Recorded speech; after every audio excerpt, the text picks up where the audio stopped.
Morning बच्चों, आज हिंदी की कक्षा में आप सबका स्वागत है। मैं उम्मीद करती हूँ आप स्वस्थ होंगी और अपनी पढ़ाई भी सही तरीके से कर रही होंगी। तो हम लोग पढ़ रहे हैं कबीर का साखी।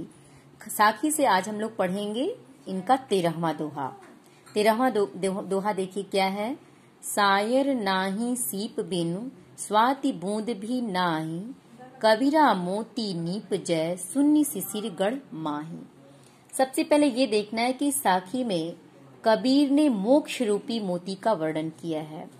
कौन सी मोती? यहाँ देखिए, मोती नीपजय। नीपजय माने उत्पन्न होना। ये मोती कौन सा है? मोक्ष रूपी मोती।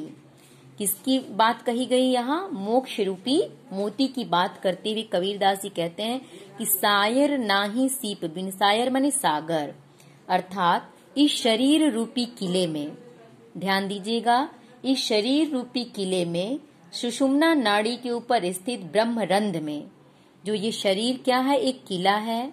और इस किले में सुषुम्ना नाड़ी के ऊपर स्थित क्या है? ब्रह्मरंध्र, जो हमारे मस्तिष्क के ऊपर होता है। ब्रह्मरंध्र में सायर नाही, सायर माने समुद्र। कहाँ पे नहीं है समुद्र? हमारी सुषुम्ना नाड़ी के ऊपर स्थित जो सागर है, ब्रह्मरंध्र है, उसके ऊपर समुद्र नहीं है।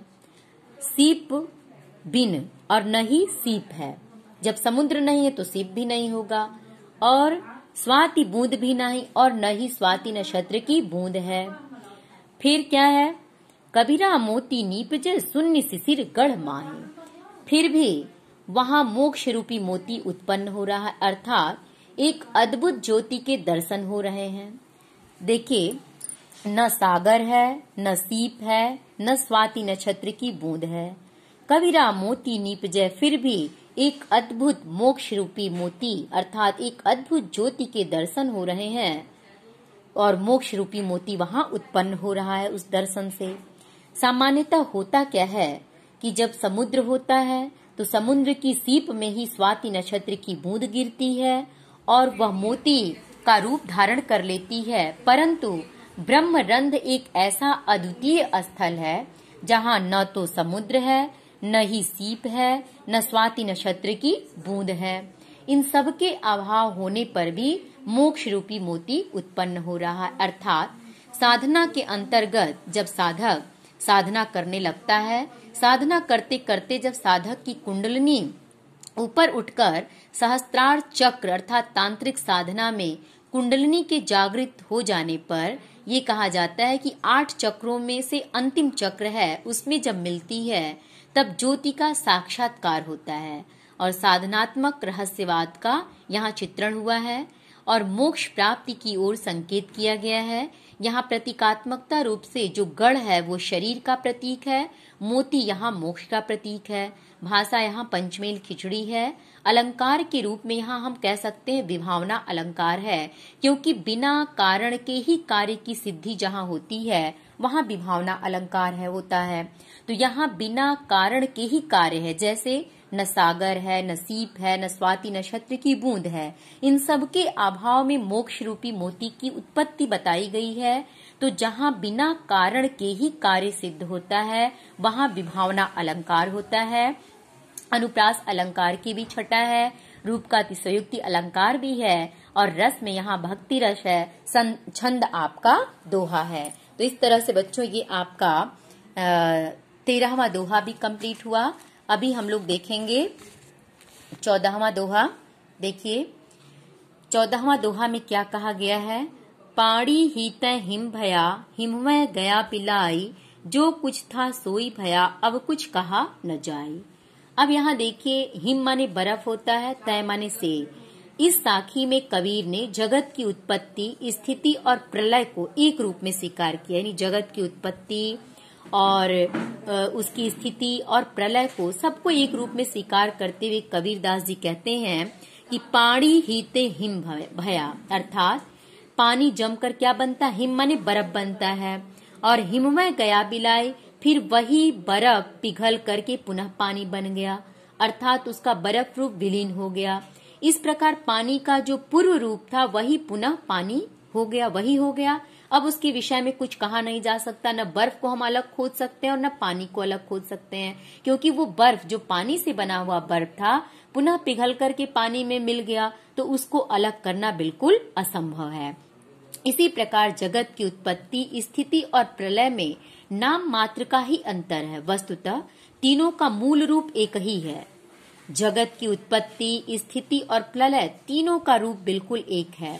जो मोक्ष की ही यही स्थिति है। आत्मा परमात्मा का भी यही एक रूपता है। भाव यह है कि आत्मा परमात्मा का ही अंश माना जाता है। अतः जीव की मृत्यु के पश्चात आत्मा परमात्मा में ही विलीन हो जाता है। फिर आत्मा और परमात्मा में अंतर बिल्कुल नहीं किया जा सकता, जिस तरह से बर्फ और पानी में अंतर नहीं किया जा सकता। तो यहाँ बर्फ देखिए किसका प्रतीक है? बर्फ यहाँ जीवात्मा का प्रतीक है, पानी परमात्मा का प्रतीक है। तो जब तक जीवात्मा ज्ञान की प्राप्ति नहीं करता तब तक वह जल रूपी परमात्मा से स्वयं को अलग महसूस करता है, लेकिन जैसे ही उन्हें ज्ञान की प्राप्ति हो जाती है, वही जीवात्मा रूपी बर्फ परमात्मा रूपी जल में जब मिल जाता है तो उसको दोनों को अलग करना बिल्कुल असंभव हो जाता है। दोनों बिल्कुल एक रूप हो जाते हैं।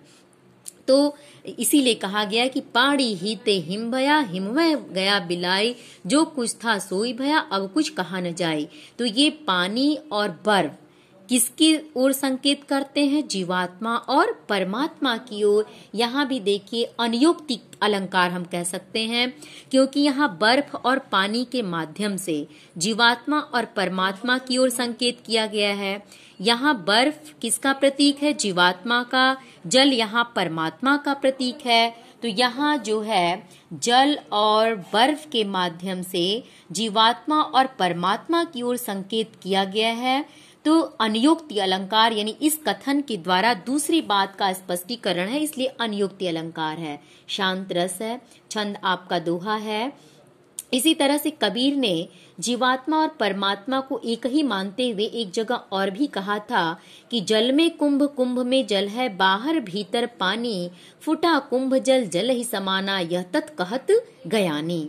यानी जल में कुंभ, कुंभ में जल है, बाहर भीतर पानी, फुटा कुंभ जल जल ही समाना, यह तत् कहत गयानी। इसमें देखिए हिम है, हिम किसका प्रतीक है? आत्मा का। पानी किसका प्रतीक है? परमात्मा का। तो जब अद्वैतवादी दर्शन पर कबीर का जब विश्वास प्रकट हुआ तो उन्हें ये आभास हो गया कि हम परमात्मा के ही अंश हैं, लेकिन अज्ञानता के कारण स्वयं को परमात्मा से अलग महसूस करते हैं। तो अगर ये प्रश्न इससे पूछा जाए कि जीवात्मा परमात्मा से अलग क्यों महसूस करती है? क्योंकि उसे जब तक ज्ञान की प्राप्ति नहीं होती है तब तक वो अपने को परमात्मा से अलग महसूस करती है, और जैसे ही ज्ञान की प्राप्ति हो जाती है वो ब्रह्म स्वरूप हो जाता है और फिर दोनों का अंतर करना असंभव हो जाता है। तो बच्चों आज के लिए सिर्फ यही दो दोहा, इसकी व्याख्या आप जरूर कॉपी में कर लीजिएगा, क्योंकि जब व्याख्या आपको आता रहेगा तो इससे संबंधित जो भी प्रश्न पूछे जाएंगे आप उसकी व्याख्या करने में, उत्तर भी लिखने में सफल होंगी। अगला दोहा हम लोग कल पढ़ेंगे। Thank you.